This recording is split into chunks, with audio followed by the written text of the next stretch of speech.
Chers bien-aimés, je vous salue tous dans le nom précieux de notre Seigneur Jésus-Christ. Amen. Je souhaite pour vous que vous prospérez à tous égards, qu'on prospère l'état de votre âme. Soyez en bonne santé, soyez les porteurs de vie, soyez des porteurs de bonnes nouvelles. Répandez la bonne odeur de Christ autour de vous. Soyez bénis au nom de Jésus-Christ. Amen. Aujourd'hui, le thème a quelque peu changé. Le thème d'aujourd'hui, c'est maintenant règne. Hier, nous avons en effet parlé de Jean-Baptiste en disant que Jean-Baptiste, le prophète, a fait corps avec la prophétie des paroles d'Ésaïe. Dans le livre d'Ésaïe, hein, il s'en est accoutumé, il a fait corps avec cette parole, cette prophétie, et il a jugé bon de sortir du milieu des hommes et d'aller rencontrer Dieu au désert. Et c'est au désert que le Seigneur lui révèle ce qu'il avait à faire de manière exacte et précise. Alors, Jean s'est levé dans un contexte difficile, parce que il y avait des rois établis, des rois romains établis dans chaque province, dans chaque région, dans chaque zone. Et c'était difficile de se lever, parce que, comme je le disais hier, toute forme d'éveil de conscience était considérée comme un acte de rébellion, et c'était fortement réprimandé.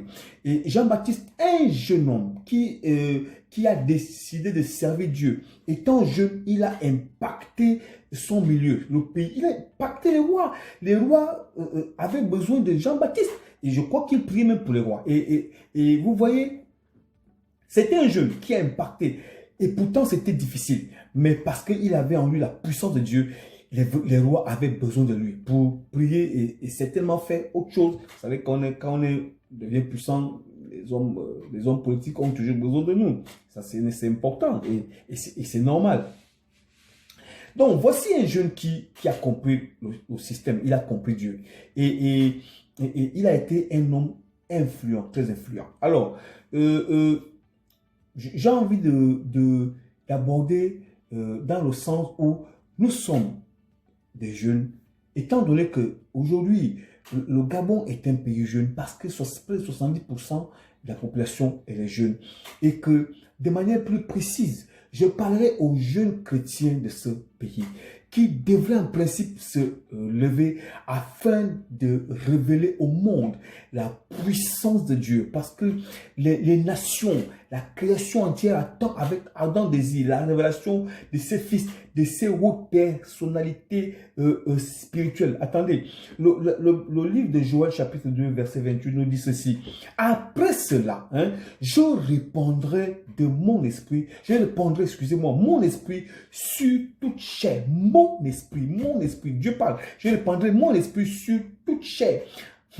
On n'a pas d'excuse pour ne pas se lever pour le Seigneur. Parce que dès lors que vous avez reçu Jésus-Christ, vous avez reçu le Saint-Esprit. Et le Saint-Esprit est en nous.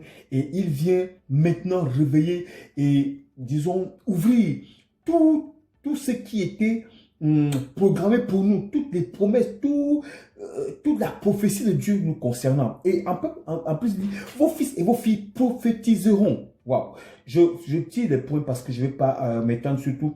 Surtout, je vais au verset 30. Il dit ceci, je ferai paraître des prodiges dans les cieux et des prodiges sur la terre. Sur la terre, je vais me présenter sur ça. Parce que sur la terre, il y aura des prodiges. Lesquels? Il y aura des miracles. Mais les miracles, Dieu ne va pas descendre. Non, c'est nous les hommes, c'est nous les jeunes, c'est nous les chrétiens qui allons maintenant révéler au monde qui est Dieu et comment est Dieu et quel est l'amour de Dieu. Annoncer, c'est le fait d'annoncer la bonne nouvelle. Et le miracle aussi, c'est en effet trouver maintenant, extraordinaire ce qui était impossible. Les chrétiens, présidents, ministres, directeurs généraux, des grands entrepreneurs, et qui ils s'occupent de tous les secteurs, ils sont dans tous les secteurs. Ça, je vous le dis, c'est un grand miracle. Et on aspire à cela. Vous savez qu'il y a en Malawi maintenant, il y a un président qui est un pasteur, chef d'église, pentecôtiste du réveil. Ça, c'est un miracle. Un miracle. Un président chrétien. Wow, ça, c'est extraordinaire. C'est même pas qu'il s'est converti quand il est devenu président. Non. C'est un pasteur établi dans une église et dans une grande communauté. Au Gabon, cela est possible. Vous savez, rien n'est impossible à Dieu. Et je vous encourage sincèrement à nous lever et à travailler. Parce que vous et moi, on n'aura aucune excuse. Aucune excuse devant le Seigneur. Parce que nous avons reçu de Dieu le don le plus précieux. Nous avons reçu l'Esprit de Dieu, qui est l'intelligence suprême de Dieu et qui nous amène à créer, à voir et à établir les choses et à construire. Bien aimé, j'espère que cela vous a plu et que demain, nous puissions nous retrouver. Que Dieu vous bénisse. Amen.